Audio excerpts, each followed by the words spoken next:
Este es el asesinato que conmocionó al cine mexicano en su momento de máximo esplendor. El 28 de mayo de 1960, Ramón Gay, uno de los galanes más cotizados de la época de oro, fue baleado a quemarropa en una calle de la Ciudad de México, muriendo horas después en un hospital. Su muerte no solo truncó una carrera de más de 90 películas, sino que desató uno de los escándalos más sonados de la industria cinematográfica mexicana, exponiendo la hipocresía, el machismo y la violencia de una época que hoy recordamos con nostalgia. Lo que hace este caso particularmente impactante no es solo la violencia del crimen, sino las circunstancias que lo rodearon.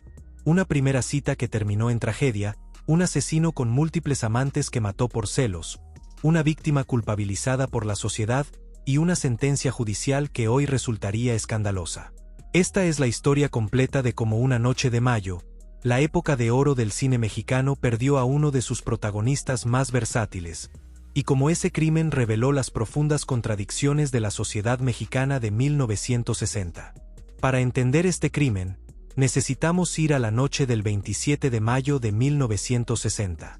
Ramón Gay y Evangelina Elizondo compartían créditos en la obra teatral 30 segundos de amor en el Teatro Rotonda. Eran compañeros de trabajo, y aunque Gay había estado cortejando a Elizondo, ella lo veía solo como un buen amigo. Esa noche, por primera vez, ella había aceptado salir a cenar con él. Pero había un problema. Evangelina estaba divorciada de un hombre llamado José Luis Paganoni, un ingeniero petrolero descrito como alto, robusto, celoso y frecuentemente alcoholizado. Según las declaraciones posteriores de Elizondo, durante su matrimonio Paganoni la había golpeado, y después del divorcio, alcoholizado, la buscaba en sus lugares de trabajo. Los encuentros, según ella, siempre terminaban en gritos y jaloneos. Paganoni se negaba a pagar pensión para la hija que tenían en común. Esa noche, antes de la cena, Paganoni había buscado a Evangelina fuera del Teatro Rotonda. Hubo una pelea.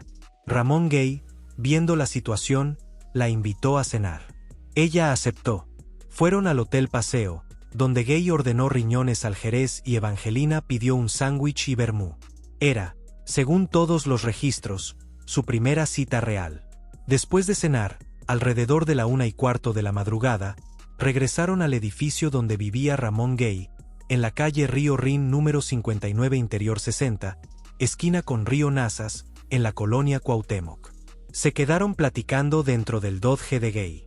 No sabían que José Luis Paganoni había estado bebiendo en el Terraza Casino, y de alguna manera, había descubierto dónde estaban. Aproximadamente a las 2 de la madrugada, Paganoni golpeó la ventana del coche. Al ver que Evangelina se disponía a bajar, le propinó un golpe en el rostro. Ramón Gay bajó inmediatamente del auto. Las palabras que pronunció quedaron registradas en los testimonios. A una señora no se le pega, y vamos a ver quién puede más. Comenzó una pelea física. Ramón Gay, quien medía 1,79 m, conectó un puñetazo en el rostro de Paganoni. Al sentirse en desventaja, Paganoni sacó una pistola semiautomática Walter calibre .38 y disparó 4 veces. El primer disparo rebotó en la banqueta. El segundo hirió a Gay en la muñeca izquierda, atravesando su reloj. El tercer y cuarto disparos se incrustaron en el muro y mataron al pájaro enjaulado de un vecino. Pero hubo un quinto disparo, el mortal, que impactó en el pecho de Ramón Gay, atravesando su arteria aorta y alojándose en su vientre. Evangelina Elizondo corrió detrás de Paganoni gritando: «¡Detente, asesino!». Él volteó y le gritó: «Vete o a ti también te mato». Luego huyó. Las últimas palabras de Ramón Gay, según el testimonio de Elizondo, fueron: «Me duele el pecho, llévame al hospital, no me dejes morir».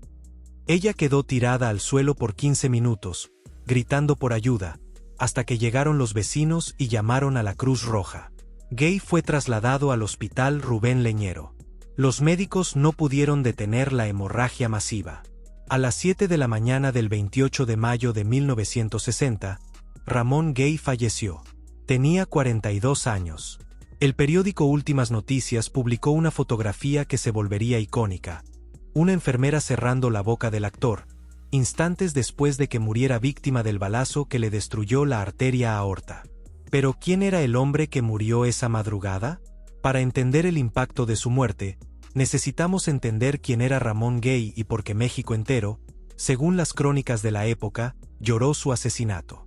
Ramón Gay nació el 28 de noviembre de 1917 en la Ciudad de México, aunque algunas fuentes mencionan el 16 de noviembre. Era hijo de inmigrantes españoles. Su nombre completo era Ramón Esteban García y Gay, aunque existen discrepancias en las fuentes sobre esto. Lo que sí está claro es que su infancia estuvo marcada por el teatro. Sus padres lo llevaban a funciones desde pequeño. Durante su adolescencia y juventud trabajó como ferrocarrilero. No fue hasta 1943 que su vida cambió. Ese año estudió arte dramático con Sekizano, un director teatral japonés reconocido como el padre del teatro mexicano y maestro del método Stanislavski. Su debut teatral fue en la obra Petición de mano de Anton Chejov. 3 personas fueron clave en su carrera cinematográfica: Isabela Corona, Ernesto Alonso y especialmente Arturo de Córdoba. El productor Gregorio Wallerstein también lo impulsó en la industria. En 1947 debutó en el cine con la película El ropavejero, protagonizada por Joaquín Pardavé y Sara García. Y entonces comenzó una carrera prolífica. Entre 1947 y 1960, Ramón Gay actuó en más de 90 películas. Para poner esto en perspectiva, eso es un promedio de 7 películas por año durante 13 años. Trabajó en todos los géneros: melodrama, terror, ciencia ficción, comedia, film noir, aventuras, acción, drama histórico y suspenso. Trabajó con las más grandes estrellas de la época de oro. Actuó 2 veces con María Félix, en Doña Diabla en 1950 y en La estrella vacía en 1960. Compartió pantalla con Germán Valdés Tintán en Calabacitas tiernas. Trabajó con Silvia Pinal en Pecado mortal. Actuó en producciones de los directores más importantes: Roberto Gabaldón, Emilio Gómez Muriel, Julio Bracho, Matilde Landeta. Pero hay 3 trabajos por los que Ramón Gay es particularmente recordado. El primero es En la palma de tu mano, dirigida por Roberto Gabaldón en 1951, donde actuó junto a Arturo de Córdoba. Esta película de cine negro mexicano es considerada una obra maestra del género. Ha sido exhibida en retrospectivas del MoMA de Nueva York en 2015 y 2019, y es comparada favorablemente con lo mejor del film noir estadounidense. El segundo es su trabajo en la trilogía de La momia azteca, 3 películas dirigidas por Rafael Portillo en 1957, donde interpretó al Dr. Eduardo Almada. Estas películas se convirtieron en cintas de culto internacional, especialmente en Europa. En 1964, escenas de estas películas fueron usadas para crear las versiones estadounidenses Attack of the Mayan Mummy y Face Off the Screaming Beowulf. El tercero fue La estrella vacía, dirigida por Emilio Gómez Muriel en 1960 con fotografía de Gabriel Figueroa, donde actuó junto a María Félix. Esta fue una de sus últimas películas importantes, rodada poco antes de su muerte. Ramón Gay también trabajó en televisión. En 1959 protagonizó la serie Las aventuras de Carlos Lacroix, un personaje que curiosamente Arturo de Córdoba había interpretado en radio. Gay filmó además en Cuba, Venezuela, Colombia y Argentina. Cuando murió, estaba en la cúspide de su carrera. Acababa de terminar La estrella vacía con la doña María Félix. Tenía proyectos pendientes. Su última película, Muñecos infernales, se estrenó póstumamente en 1961. Pero hay algo más sobre Ramón Gay que necesitamos abordar, aunque sea incómodo. Es un aspecto de su vida que durante décadas fue susurrado pero nunca confirmado públicamente, y que ayuda a entender por qué su figura se volvió tan compleja y fascinante. En 2006, Rafael Pérez Gay, escritor mexicano y sobrino segundo de Ramón Gay, escribió en su columna Crónicas neuróticas del diario El Universal: pasó mucho tiempo antes de que yo me enterara de que Ramón Gay y Arturo de Córdoba mantenían en secreto un amor de pasiones turbulentas y fidelidades inquebrantables. Sergio de la Mora, investigador de la Universidad de California y autor del libro Cinemachismo, Masculinity and Sexuality in Mexican Film, declaró al mismo periódico: me acerco a Arturo de Córdoba porque me entero de que la gran pareja de su vida, su gran amor, fue Ramón Gay, que ambos eran homosexuales. Incluso Marga López, quien se casó con Arturo de Córdoba 4 años después de la muerte de Gay, supuestamente confirmó esta relación en el programa La historia detrás del mito. El investigador cinematográfico Enrique Solórzano indicó que de Córdoba era un bisexual sumamente activo. ¿Es esto cierto? No hay confirmación oficial de los involucrados en vida. La homosexualidad era un tema absolutamente tabú en el México de los años 50 y 60. Pero hay un hecho que todas las fuentes reportan. En el funeral de Ramón Gay, Arturo de Córdoba se quedó recargado en el ataúd por varios minutos, llorando desconsoladamente. Él fue la primera persona notificada de la muerte de Gay. Este detalle, verificable en múltiples crónicas de la época, sugiere que cualquiera que fuera la naturaleza exacta de su relación, el vínculo entre ambos actores era profundo y significativo. Ahora necesitamos hablar de las otras dos personas en esta historia, Evangelina Elizondo y José Luis Paganoni. Evangelina Elizondo era actriz y compañera de trabajo de Ramón Gay. Según su propio testimonio, lo veía como un buen amigo, aunque él la cortejaba. La noche del 27 de mayo fue la primera vez que ella aceptó salir a cenar con él. José Luis Paganoni era ingeniero petrolero y exesposo de Elizondo. Pero aquí está lo interesante, y lo profundamente hipócrita del caso. Cuando se casó con Evangelina Elizondo, Paganoni ya estaba legalmente casado con otra mujer llamada Celia Centeno. Además, mantenía una relación paralela con Lili Yabel, una bailarina exótica. Es decir, este hombre que mató por celos y por defender su honor, tenía simultáneamente 3 mujeres en su vida. Durante su matrimonio con Elizondo, según las declaraciones de ella ante las autoridades, Paganoni la golpeaba. Después del divorcio, alcoholizado, la buscaba en sus lugares de trabajo. Se negaba a pagar la pensión de su hija. Y esa noche fatal, después de beber en el Terraza Casino, decidió seguirlos.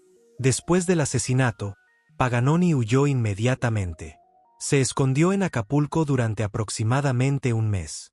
Finalmente se entregó a las autoridades. El juicio de José Luis Paganoni es un documento perfecto de la misoginia y la doble moral de la época. Cuando Paganoni fue arrestado, su declaración ante el juez fue que Ramón Gay y Evangelina Elizondo estaban cometiendo actos inmorales en el interior del automóvil y que, como aún amaba a la que fuera su mujer, se ofuscó y le reclamó al actor. Cuando éste trató de agredirlo, disparó contra él. El dueño del restaurante Villa Fontana declaró contra Paganoni, afirmando que siempre estuvo en la mente del ingeniero asesinar al protagonista de las aventuras de Carlos Lacroix y a su ex esposa. Es decir, había premeditación. Pero la secretaria de Paganoni, quien casualmente también era su amante, declaró a su favor: si José Luis mató a Ramón Gay fue porque Evangelina lo empujó a ello. Él no es celoso, es tremendamente noble. ¿La sentencia? José Luis Paganoni fue condenado por homicidio simple intencional a 10 años de cárcel. La defensa usó como atenuante el honor ofendido y los celos. En apelación, la sentencia se redujo a 8 años. En realidad, Paganoni cumplió aproximadamente 5 años. Como analizó la crónica de hoy, el ingeniero salió de su escondite en Acapulco y fue sentenciado, solamente, a 10 años de cárcel por homicidio simple intencional. Parecería que la idea del honor ofendido y los celos desbocados le granjearon la simpatía del juez. 5 años de cárcel por asesinar a un hombre desarmado, a quemarropa, con múltiples disparos, frente a testigos. Después de cumplir su condena, según las crónicas, abandonó la cárcel y nadie supo más de él. Pero la injusticia no terminó con la sentencia ligera para el asesino. La sociedad mexicana, profundamente conservadora, desató una oleada de críticas contra Evangelina Elizondo. Según la crónica de hoy, docenas de lo que hoy llamamos opinadores, y cientos de mexicanos de a pie la consideraron culpable de la muerte de Ramón Gay. Se puso en duda su buena reputación y decencia. ¿Su crimen? Haber aceptado una invitación a cenar. Haber estado en un auto conversando con un hombre. La víctima de violencia doméstica, la mujer que había sido golpeada durante su matrimonio, la mujer que presenció un asesinato, se convirtió en la culpable ante los ojos de la sociedad. Evangelina Elizondo vivió 55 años más con ese trauma. Murió en 2017 a los 89 años. Y durante todas esas décadas, el recuerdo de esa noche la persiguió. Para entender completamente el impacto de este crimen, necesitamos situarlo en su contexto. La muerte de Ramón Gay ocurrió en 1960, técnicamente después del final oficial de la época de oro del cine mexicano, que la mayoría de los historiadores sitúan entre 1936 y 1956 a 1958. Pero Gay había sido parte integral de ese periodo dorado. La época de oro fue el momento en que México se convirtió en el centro de producción cinematográfica para toda Latinoamérica y el mundo hispanohablante. Durante la Segunda Guerra Mundial, mientras Europa y Estados Unidos estaban enfocados en propaganda bélica, México llenó el vacío del mercado latinoamericano. El gobierno de Lázaro Cárdenas apoyó la industria. Estados Unidos proporcionó materiales y financiamiento. Se construyeron estudios modernos como los estudios Churubusco, que llegaron a producir hasta 90 películas por año. El resultado fue un periodo de 20 años en que México produjo algunas de las películas más importantes del cine en español. María Candelaria, en 1946, fue la primera película de habla hispana en ganar el Grand Prix del Festival de Cannes. La Perla, en 1947, fue la primera cinta hispana en obtener un Globo de Oro. Ramón Gay compartió pantalla con las superestrellas de esa época. Pedro Infante, quien murió en 1957, solo 3 años antes que Gay. Jorge Negrete, quien murió en 1953. Mario Moreno Cantinflas, Pedro Armendáriz, Arturo de Córdoba, María Félix, Dolores del Río, Sara García. Aunque Gay no alcanzó el nivel de superídolo de Pedro Infante o Jorge Negrete, era considerado parte del segundo nivel de estrellas masculinas, un actor versátil y prolífico, uno de los galanes más cotizados y queridos de su época.